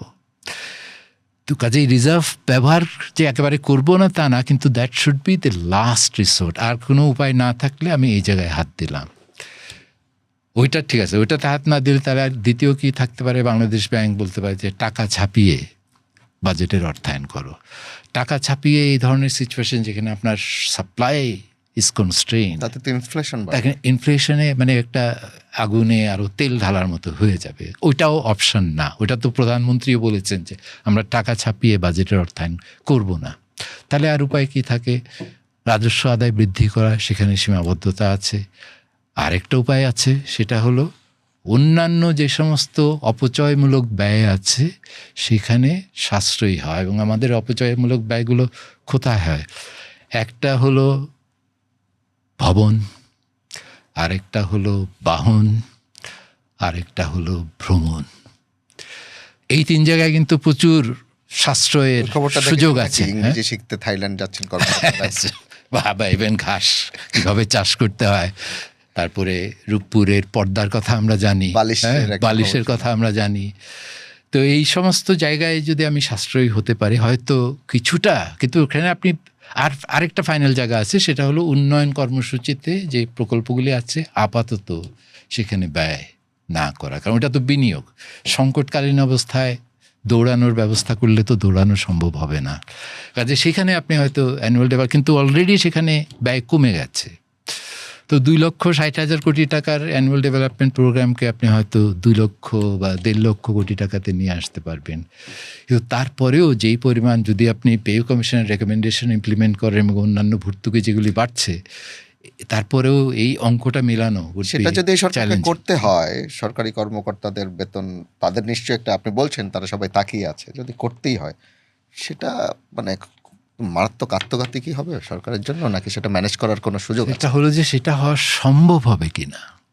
কথা হলো আপনার তো 2-এর সাথে 2 যোগ করে 4 হইতে হবে, ওটা তো 5 হবে না। তা আপনি অঙ্গীকার করতে পারেন যে আমি আপনাকে টাকা, যেই টাকা আমার পকেটে নাই সেই অঙ্গীকার আমি কিভাবে এই পরিপালন করবো? এই সরকার সম্ভবত করেও নেই এটা, যে বিদায়ী না, সরকার করে নাই। হ্যাঁ, করে গেছিল করে গেছিল। পলিটিক্যাল গভর্নমেন্ট করবে, কিন্তু চাপ নিশ্চয়ই একটা আছে। না, কিন্তু নির্বাচনের আগে তারা বলেছিল যে ওই জন্যই প্রত্যাশাটা তৈরি হয়েছে যে আমরা পে কমিশনের রেকমেন্ডেশনের বাস্তবায়নটা বিবেচনার মধ্যে রাখবো। এটা কিন্তু ইশতেহারে লেখা আছে। একেবারে যে প্রথম বাজেটেই বাস্তবায়ন করবো সেটা বলেনি। এখন আপনি দেখেন পাকিস্তানে 2 মাসের জন্য সরকারি কর্মচারীদের বেতন 20% কমিয়ে দেওয়া হয়েছে এই সংকট মোকাবেলার জন্য। পার্লামেন্টের যারা মেম্বার আছেন তারাও ভলান্টারিলি বলেছেন যে 2 মাসে আমাদের বেতন আমরা সিমিলারলি আমরা কাটটা গ্রহণ করে নেব। কিন্তু পাকিস্তানে এটা সম্ভব হয়েছে, আর্মি তো পাকিস্তানের সব কিছু চালায়, কাজেই আমলাদের মানে সিভিল ব্যুরোক্রেসির আর্মি যদি একটা সিগন্যাল দিয়ে থাকে যে এখন অস্টেরিটি ছাড়া আর কোনো বিকল্প নাই, 20% কাট মেনে নিতে হবে, তোমরা রাস্তায় নামলে খবর আছে, ওই ধরনের তো আমাদের দেশে এটা সম্ভব না। কিন্তু এখানে কিছুটা মোটিভেশনাল ইয়ের ব্যাপার আছে যে সরকার থেকে আগে থেকেই যদি বলে দেওয়া হয় যে সিচুয়েশনটা আপনি যদি সামনে তুলে ধরেন যে তোমরা তো জানোই, তোমরা তো ভেতরেই আছো, কোন মন্ত্রণালয় কত খরচ করছে, কে কত আয় করছে, কোত্থেকে, এই হিসাবটা তো সবার আছে। এখন আপনারাই বলেন যে এই সিচুয়েশনে বেতন বৃদ্ধি, আপনি যদি এখন বিশ্বব্যাংকের কাছে যান, IMF-এর কাছে যান যে আমার এমার্জেন্সি সাপোর্ট দরকার, তুমি ফাস্ট ট্র্যাকে আমাকে কিছু টাকা দাও, শর্ত দিও না কিন্তু টাকাটা দাও, তো ওরা তখন বলবে তুমি তো বাজেটে বেতন বৃদ্ধি করেছো, তা আমার কাছে আসতেছো কেন? মানে এই টাকা আছে। হ্যাঁ, যত টাকা না থাকে তুমি এত বড় কমিটমেন্ট করলা কেমনে? তুমি পেট্রোলিয়াম প্রাইসের অ্যাডজাস্টমেন্ট করো নাই, তার মানে তো তোমার ওই আর্থিক সক্ষমতা আছে, ওই নিয়ে তুমি খুব একটা ওয়ারিড না, তা আমাকে কেন বলছো যে ফাস্ট ট্র্যাকে তোমাকে আমি আর্থিক সহায়তা, মানে how do you convince them? আপনার যদি ক্রাইসিস ম্যানেজমেন্টের একটা সুচিন্তিত অ্যাপ্রোচ না থাকে, ওরা তো ওটাই জানতে চায়। ফার্স্টে যেটা জানতে চাইবে, ওকে ইম্প্যাক্ট অ্যাসেসমেন্ট করেছো, কোথায় কী ধরনের ইনফ্লেশনে কী হবে, গ্রোথে কী হবে, পভার্টিতে কী হবে, ব্যালেন্স অফ পেমেন্টে কী হবে, ফিসক্যালে কী হবে, এই হিসাবটা করা হয়েছে? আচ্ছা, হিসাবটা করলেন, হিসাবটা দিলাম, আচ্ছা এর ভিত্তিতে তোমার কর্মসূচি কী, ক্রাইসিস ম্যানেজমেন্টের তুমি কী করতে যাচ্ছ? ওরকম একটা সুচিন্তিত হোলিস্টিক একটা কর্মসূচি তো আপনাকে তৈরি করতে হবে। তারপরে জানতে চাই আচ্ছা কে কোন জায়গায় কীভাবে সহায়তা, IMF কোথায় সাপোর্ট দেবে? নর্মালি IMF ব্যালেন্স অফ পেমেন্টের ঘাটতিটাকে মেটায়। বিশ্বব্যাংক কোথায় দিবে? ফিসক্যাল ডেফিসিটের ফাইন্যান্সিং বা সামাজিক কাঠামোগত যে সমস্ত ধরেন খাদ্য নিরাপত্তা, জ্বালানি নিরাপত্তা, এখানে কারিগরি সহায়তা বলেন, আর্থিক সহায়তা বলেন, এইভাবে তখন তারা একটা ডিভিশন অফ ফাইন্যান্সিং করে যে কে কোথায় কত টাকা কিভাবে দিবে। কিন্তু আপনার যদি একটা সুচিন্তিত কর্মসূচি না থাকে এবং আপনি যেই পদক্ষেপগুলি নিয়েছেন সেটা যদি ওই কর্মসূচির সাথে অসঙ্গতি থাকে, তাহলে তো আপনার যে প্রপোজালটা দিচ্ছেন ওটার কোনো বিশ্বাসযোগ্যতা থাকবে না, ক্রেডিবিলিটি হারায় ফেলবেন, তখন তো ফাইন্যান্সিং পাওয়া কঠিন হয়ে যেতে পারে। তো এগুলো তো আগে থেকে আমাকে ভাবতে হবে। তাহলে আপনার পরামর্শ হচ্ছে বাজেটে ভবন, ভ্রমণ এবং আরেকটা বাহন, এই তিনটার উপর মানে খুব কৃচ্ছতা করা এবং স্যালারিটা আপাতত এই পে কমিশনের এটা আপাতত মুলতবি রাখাটাই মনে হয় সবচেয়ে ভালো একটা ব্যাপার হবে। সরকার কি করবে সেটা এবং ভর্তুকির ক্ষেত্রে প্রাইস অ্যাডজাস্টমেন্টের কথা চিন্তা করা, ভর্তুকিটা কি আরো একটু কমানো দরকার নাকি যেভাবে আছে? কারণ এই ভর্তুকিটা কারা পাচ্ছে? ইলেকট্রিসিটিতে যে ভর্তুকিটা দিচ্ছি, হ্যাঁ ইলেকট্রিসিটি যে ভর্তুকি দিচ্ছি তার একটা বড় কারণ হচ্ছে যেই দামে আমরা বিদ্যুৎ কিনছি, আইপিপিগুলোর সাথে যেই চুক্তিগুলি করেছিলাম সেগুলো অতি মূল্যায়িত ছিল, কিন্তু ওটা তো এখন আইনি একটা বৈধতা পেয়ে গেছে অতিমূল্যায়িত চুক্তিগুলো। এখন ওই চুক্তি রিনেগোশিয়েট করে আপনি যদি প্রাইস শর্ট রানে কমাইতে পারেন তাহলে ভালো, কিন্তু তা না হলে আপনি বেশি দামে বিদ্যুৎ কিনে এটা এই IMF-এর যে বিশ্লেষণটা আছে সেখানে তো দেখা যায় যে যেই ভর্তুকিটা আমরা দিচ্ছি বিদ্যুতে সেটার 50%-এর বেশি যাচ্ছে উচ্চবিত্তদের কাছে। কাজে এই ধরনের সংকটময় সিচুয়েশনে আমরা উচ্চবিত্তদের ভর্তুকি বহাল রাখবো কেন? একই আর্গুমেন্ট আসে আপনার অকটেনের ক্ষেত্রে, পেট্রোলের ক্ষেত্রে। তো ওই সব জায়গায় তো আপনার পুনরায় ভাবতে হবে যে ঠিক আছে, গরিব বা vulnerable family, low income families, তাদের উপর বিদ্যুতের ক্ষেত্রে তো একটা বিভিন্ন সিস্টেম আছে প্রাইসিংয়ের, যে আপনি 50 কিলোওয়াট ব্যবহার করলে একটা রেট হবে, 100 কিলোওয়াট ওই স্ল্যাব অনুযায়ী লাইফ লাইনের ব্যবস্থা আছে, যে কম যারা ব্যবহার, সেই ক্ষেত্রে গরিবদের জন্য খরচটা কম পড়ে, বেড়ে যায় অনেক। সেটা এনফোর্সমেন্টে কিছু সমস্যা হয়, কারণ এখানে অনেক ধরনের জালিয়াতির সুযোগও তৈরি হয়, ডিস্টরশনের সুযোগ তৈরি হয়। কিন্তু স্টিল আপনাকে তো চেষ্টা করতে হবে, মানে ভর্তুকি যাদের ওইটা ছাড়া জীবিকা অসম্ভব হয়ে যায় তাদের কাছেই তো ভর্তুকিটা যাওয়া উচিত। আর যারা এমনি ভালো আছেন, তেলে মাথায় তেল দেবেন, এই ধরনের সংকটময় অবস্থায় হাউ ডু ইউ ফাইন্যান্স ইট? আমরা মোটামুটি কারেন্ট সিচুয়েশন নিয়ে আলাপ করছি অনেকদিন ধরে। আরেকটু যদি একটু সামনের দিকে দেখি, ফোরকাস্ট, নতুন একটা সরকার শুরু করেছে, তারা 5 বছর, বড় কোনো অসুবিধা না হলে 5 বছর পরে আরেকটা নির্বাচন হবে পর্যন্ত তারা আছে। এই ধরেন 3 থেকে 5 বছরে আসলে বাংলাদেশের সামনের অর্থনৈতিক বড় চ্যালেঞ্জগুলো কি? আমরা যদি যুদ্ধটাকে অ্যাসাইড করি একটু, এখন যদি আমরা ধরে নিই for the sake of argument যে সাপোজ যুদ্ধ যদি না থেমে যায় বা যুদ্ধ যদি না হতো, তাহলে তারা কি করতো? কারণ তখনও তো ইকোনমিতে অনেক বিস্ফোরা অলরেডি ছিল। কাজে ওই বিস্ফোরার মধ্যে বড় বিস্ফোরা ছিল একটা হলো আর্থিক খাত, যেখানে আমার ওই দুর্দশাগ্রস্ত সম্পদের, মানে সম্পদ নামে ব্যালেন্স শিটে কাগজে আছে কিন্তু আসলে নাই, কাজের গরু কাগজে আছে, গোয়ালে নেই, গোয়ালে নেই। কাজে কিন্তু ওই প্রতিষ্ঠানগুলো এখনো বেঁচে আছে। ওগুলোকে টিকিয়ে রাখার জন্য আমার আবার হয় বাজেট থেকে সাপোর্ট দিতে হচ্ছে, নয় বাংলাদেশ ব্যাংক থেকে লিকুইডিটি সাপোর্ট দিতে হচ্ছে, নাহলে ওই আর্থিক প্রতিষ্ঠানগুলো তাদের গ্রাহকদের চাহিদা মেটাতে পারছে না। যে সেখানে ধরেন প্রথম আমি যেটা বলবো যে আর্থিক খাতের দুর্দশা মুক্ত করার জন্য অন্তর্বর্তী সরকার যেই আইনি পদক্ষেপগুলো নিয়েছিল, যেমন ধরেন ব্যাংক রেজলিউশন অর্ডিন্যান্স, তারপর ডিপোজিটার্স প্রোটেকশন অ্যাক্ট, এই দুটো তো অর্ডিন্যান্স হিসেবে জারি হয়েছে। এবং ছিল পরিচালনা পর্ষদ চেঞ্জ করা, ব্যাংকের মার্জার ছিল, হ্যাঁ কিছু অ্যাডমিনিস্ট্রেটিভ প্রসেস ছিল। আইনি কাঠামো যেটা আমি তো ফাইন্যান্সিয়াল ব্যাংক রেজিস্টারিং টাস্ক ফোর্সের শুরুতে ছিলাম, তখন আমরা এই যে বিশ্বব্যাংক, IMF, US ট্রেজারি এবং এই যে ইউক্রেনে কাজ করেছে, টার্কিতে কাজ করেছে ব্যাংকিং ডিস্ট্রেস রিফর্ম করার জন্য, তাদের যে এক্সপার্টদের সঙ্গে আলাপ করেছি, তখন তারা এসে বলল যে তোমাদের ঘাটতিটা প্রথমে হচ্ছে আইনে, ব্যাংক কোম্পানি আইনে যেই অল্টারনেটিভ বলা আছে ওই পথে হাঁটলে পরে যাদের বিরুদ্ধে তোমরা এই ব্যবস্থাগুলি নিচ্ছ তারা যদি কোর্টে এসে এটাকে চ্যালেঞ্জ করে, তোমাদের পদক্ষেপগুলো টিকবে না। কাজে আগে লিগ্যাল ফ্রেমওয়ার্কটাকে এমনভাবে সাজাইতে হবে যাতে এই রেজলিউশনটা এনেবল করা যায়, যার জন্য ব্যাংক রেজলিউশন অর্ডিন্যান্সটা করা হলো। সেখানে একটা দুর্দশাগ্রস্ত ব্যাংক, ওখানে আপনি ধরেন অডিট করতে যাবেন, বাইরে থেকে আপনি একটা অডিটার চাপিয়ে দিচ্ছেন অ্যাসেট কোয়ালিটি রিভিউর নামে, এটা কি লিগালি আপনি করতে পারেন? কারণ ওটা তো একটা স্বাধীন ব্যক্তি মালিকানার প্রতিষ্ঠান, তাদের তো নিজস্ব অডিটের ব্যবস্থা আছে, এক্সটার্নাল অডিটের ব্যবস্থা আছে। রেগুলেটর একটা অডিট ইম্পোজ করলো, এটা যদি আইনগতভাবে প্রপার না হয়, তারপরে ওই অডিটের ভিত্তিতে আপনি এটার একটা নিষ্পত্তির দিকে নিয়ে যাওয়ার পথ খুঁজে বের করবেন। তো ব্যাংক রেজলিউশন অর্ডিন্যান্সে এইগুলো এনেবল করা হয়েছে। এখন এই সরকারের কাজ হলো, কারণ ওর ভিত্তিতে তো মার্জারের এই যে 5টা ব্যাংকের মার্জার হলো, সেই কাজটা ব্যাংক রেজলিউশন আইনের অধীনে হয়েছে। রেজলিউশন অর্ডিন্যান্সটা যদি আইনে পরিণত না হয়, তাহলে ওই মার্জারের সব কাজ যেগুলো এ পর্যন্ত আমরা করেছি এগুলো সবই আবার পুনরায় নতুন করে আপনার শুরু করতে হবে। এবং আলটিমেটলি যেটা হতে পারে, এখানে একটা ঝুঁকি যেটা তৈরি হয়েছে, যে আপনার এই মার্জার প্রক্রিয়াটাকে যদি আপনি কোনো না কোনোভাবে, একটা হলো যে বিআরও হলো না, আর একটা হলো বিআরও এমনভাবে হলো যে ওখানে কিছু সংশোধনী আনা হলো, তারপরে এটা পার্লামেন্টে পাস হলো, যার ফলে যারা ওই ব্যাংকগুলো থেকে টাকা লুটপাট করেছেন তারা ফিরে পেল এই প্রতিষ্ঠানগুলোকে। তাহলে এই যে অর্থ মন্ত্রণালয় থেকে যে 20,000 কোটি টাকা ক্যাপিটালাইজেশন ফান্ড দেওয়া হয়েছে, ডিপোজিট ইন্স্যুরেন্স ট্রাস্ট ফান্ড থেকে যে 10,000 কোটি টাকার ফান্ড দেওয়া হচ্ছে, এটার আলটিমেট বেনিফিশিয়ারি হবে কে? যারা লুটপাট করেছিল তারাই।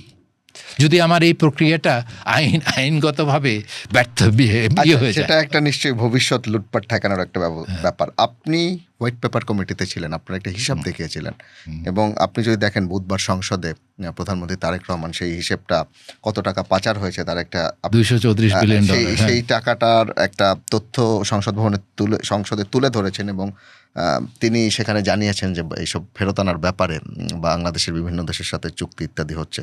এই প্রক্রিয়াটা আসলে মানে কতটা কঠিন, বা মানে এই প্রক্রিয়ায় আসলে কি কিছু ফেরত আনা সম্ভব হবে? গ্লোবাল এক্সপেরিয়েন্সে আপনার যেই মানে কিছু নাম্বারস আছে, যেমন $1 ট্রিলিয়ন গ্লোবালি ইলিসিট আউটফ্লোস হয়।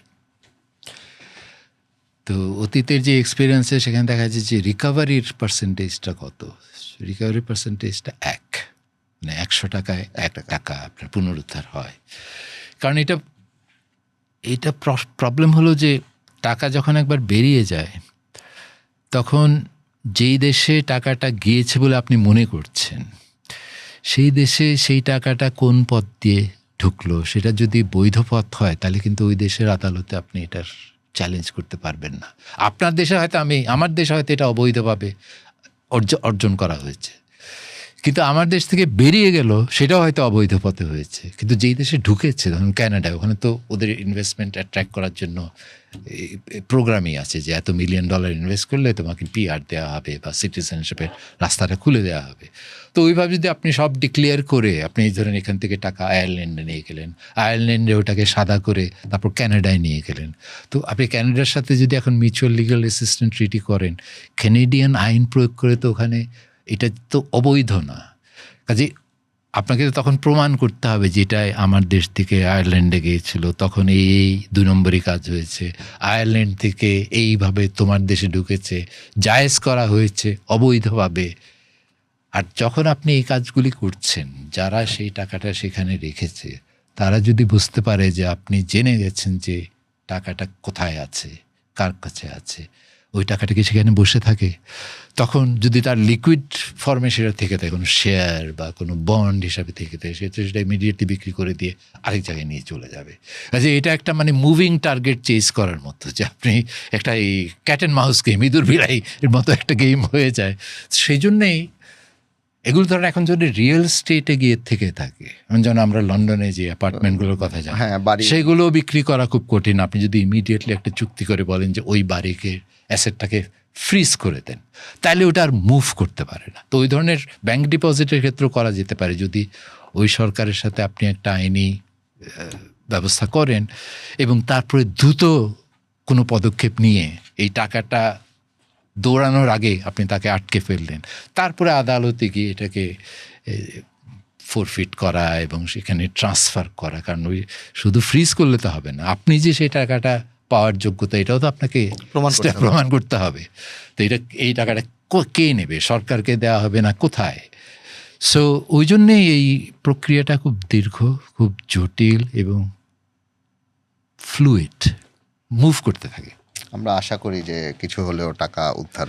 কিন্তু এখানে হলো যে আপনি যদি একটা দুটো দৃষ্টান্ত স্থাপন করতে পারেন, মানে আপনার 100 টাকার মধ্যে 1 টাকা উদ্ধার করার একটা সুফল হলো যেটা একটা বার্তা যায়, হ্যাঁ, ভবিষ্যতের পথটা বন্ধ হয়। শেষ করবো, অনেকক্ষণ আমরা আলাপ করছি। আমি হাইপোথেটিক্যালি, ধরুন আপনি বাংলাদেশের প্রধানমন্ত্রী অথবা অর্থমন্ত্রী, ধরুন এখন মানে আমরা মানে অনেক নানা রকম মানে উদ্বেগজনক বিষয় নিয়ে আলাপ করলাম, মানে আপনি কি করতেন আসলে এই মুহূর্তে? খুব দ্রুত কি ব্যবস্থাগুলো নিতেন যেটা আসলে আমরা বড় বিপদের সামনে না পড়ি? আমি বলবো যে এই ধরনের সময়ে অর্থমন্ত্রীর চাকরিটা is not a very enviable job. মানে এটা নিয়ে কোনো ঈর্ষা করার বরং আপনার একটা খুব সহানুভূতি আসার কথা যে উনি যেই চেয়ারে বসছেন এবং যেই চ্যালেঞ্জগুলো ওনার সামনে আছে, যাই করেন না কেন, যেই সিদ্ধান্তই নেন না কেন, যেহেতু ওগুলো কঠিন, কারণ আপনি সব অল্টারনেটিভই পেইনফুল, আপনাকে যেটা চুজ করতে হবে, এই যে আমরা মূল্যবৃদ্ধির কথা বলছি, এইটাও তো একটা পেইনফুল অপশন। এখন একজন তো এই আপনার রাইড শেয়ারিং করে, সে তো আর বৃত্তবান না, তো তার আমি পার লিটার দাম বাড়াই দিলে তার আয়ের উপরে তো একটা সরাসরি প্রভাব পড়ছে, কিন্তু আমাকে স্টিল চিন্তা করতে হচ্ছে ওইটা না করলে সে তো এই ব্যবহারে সাশ্রয়ী হবে না। আমার টোটাল সাপ্লাই তো কম, আমার তো কোনো না কোনোভাবে আমাকে তো রেশনিংটা করতে হবে। আপনার ধরেন একটা জাহাজ ডুবন্ত অবস্থায়, সেখানে লাইফ সেভার হিসাবে আছে 5টা, প্যাসেঞ্জার আছে 100টা, তখন আপনাকে চুজ করতে হয় না যে কোন 5জনকে আমি এই লাইফ সেভারটা দিব। বাকি আপনাকে তো ওখানে একটা কঠিন সিদ্ধান্ত নিতেই হবে। কাজে এভরি অল্টারনেটিভ এখানে একটা পেইনফুল অল্টারনেটিভ। আপনাকে পেইন মিনিমাইজেশনটাই হলো আপনার ইমিডিয়েট অবজেক্টিভ। ওই যে পেইন মিনিমাইজেশনের জন্য আপনি যে বলছেন আপনি এখন কি করতেন, আমি এখন আমার সচিবকে বলতাম যে, এবং আমার কৃষি মন্ত্রণালয়ের, জ্বালানি মন্ত্রণালয়, সড়ক পরিবহন মন্ত্রণালয়, অর্থ মন্ত্রণালয় দিকে ডেকে বলতাম যে আমার এখন 2টাই প্রায়োরিটি। খাদ্য নিরাপত্তা এনশিওর করতে হবে সবার, শুধু উচ্চবিত্তদের না, মধ্যবিত্তদের না, সবার খাদ্য নিরাপত্তা এনশিওর করতে হবে। এবং ওই খাদ্য নিরাপত্তা এনশিওর করতে গেলে জ্বালানি নিরাপত্তাটাই আমার এখন সবচেয়ে বড় চ্যালেঞ্জ হয়ে দাঁড়িয়েছে। কাজেই আপনি পরিবহন মন্ত্রণালয়, আপনি বলেন আপনি কতটা জ্বালানি সাশ্রয় করবেন, কোন ধরনের পদক্ষেপ নিয়ে। আপনি শিক্ষা মন্ত্রণালয়, আপনি বলেন আমি বিদ্যুৎ ব্যবহার সেখানে কতটা কমাইতে পারি। পাবলিক অ্যাডমিনিস্ট্রেশন মিনিস্ট্রি, আপনি বলেন আমাদের যে ওয়ার্কিং আওয়ার্সগুলি আছে, বা এইখানে আমরা কি ধরনের পরিবর্তন এনে জ্বালানি সাশ্রয়ের, বিদ্যুৎ সাশ্রয়ের ব্যবস্থা করি। আমাদের তো কোভিড সময়কার অভিজ্ঞতাটা আছে, এই টেকনোলজি ব্যবহার করে চলাচলের মিনিমাইজ করা। তো ওই ধরনের মানে অস্টেরিটি তো আমাকে করতেই হবে। এখন কে কতটা অবদান রাখতে হবে, অস্টেরিটির উদ্দেশ্য হলো খাদ্য নিরাপত্তা এবং জ্বালানি নিরাপত্তা। ধন্যবাদ ডক্টর জাহিদ হোসেন আমাদের এই পডকাস্টে যোগ দেওয়ার জন্য। আপনাকেও ধন্যবাদ। আশা করি যে পরিস্থিতি তৈরি হয়েছে সেখানে ভালোভাবে বাংলাদেশের নতুন সরকার সামাল দিতে পারবে। পিচ্ছতা সাধনের যেসব কথাবার্তা এলো সেগুলো কম কষ্ট, অর্থাৎ কম পেইনফুলভাবে সেটা করা যাবে, সেটা আমরা আশা করতে পারি। শুধু অনেক ধন্যবাদ আমাদের পডকাস্ট কথা চলুক এতক্ষণ ধরে দেখবার জন্য।